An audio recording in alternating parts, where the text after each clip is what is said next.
You ask Tiger to solve.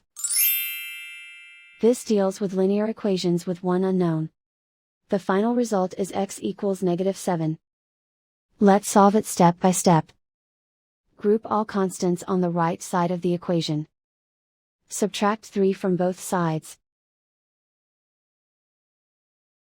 Group like terms.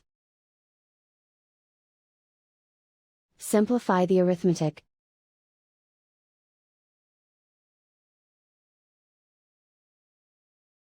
Convert the x into a positive number. Multiply both sides by -1. Remove the ones. Simplify the arithmetic.